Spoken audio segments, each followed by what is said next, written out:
Bruno Solo partira prochainement en tournage avec Stéphane Bern, à qui il va donner la réplique dans une fiction télévisée. Dans Nice Matin, le comédien a confié qu'il n'a pas toujours porté l'animateur dans son cœur. Apprendre à connaître les gens a parfois du bon pour nouer de belles amitiés. Révélé dans la série Caméra Café en 2001 avec son ami Yvan Le Bolloc, Bruno Solo est aujourd'hui l'un des visages phares du petit écran, aussi bien dans des fictions que dans des émissions. Comme La Guerre des Trônes, sur France 5, dans laquelle le comédien retrace l'épopée des dynasties rivales ainsi que les jeux de pouvoir qui ont écrit l'histoire de l'Europe.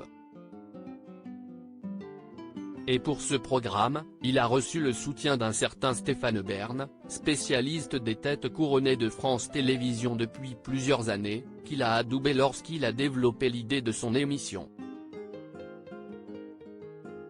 Stéphane Bern incarnait tout ce que Bruno Solo n'aimait pas pourtant, avant d'adorer Stéphane Bern, avec qui il va prochainement tourner une fiction à Marseille, Bruno Solo ne portait pas vraiment l'animateur de secrets d'histoire dans son cœur. Au début, il incarnait tout ce que je n'aimais pas, confie-t-il sans détour dans les colonnes de Nice Matin, ce dimanche 27 août. Mais un jour, contre toute attente, l'animateur a osé affronter le comédien, après avoir eu vent de ses sentiments à son égard. Il est venu me voir, et m'a dit « Tu ne m'aimes pas, mais tu serais surpris si tu me connaissais », rapporte Bruno Solo auprès de nos confrères, admettant avoir alors découvert un type poignant, d'une sincérité absolue, sympa et très drôle. Et beaucoup plus perfide que je ne l'avais imaginé.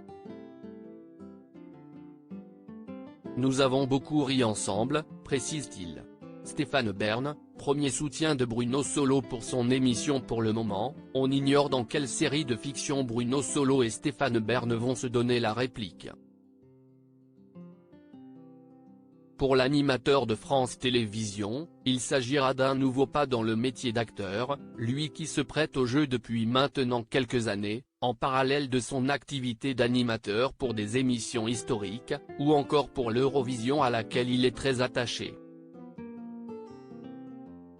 Pour le créateur de Caméra Café, série qui n'aura malheureusement pas le droit à une suite, ce sera surtout l'occasion de retrouver son ami, qu'il a tout de suite soutenu, il y a 7 ans, lorsqu'il a développé son émission La Guerre des Trônes. Il a même fait une bande-annonce avec moi, rappelle-t-il auprès de Nice Matin. Finalement, il a bien fait de chercher à mieux le connaître. Article écrit en collaboration avec 6 médias.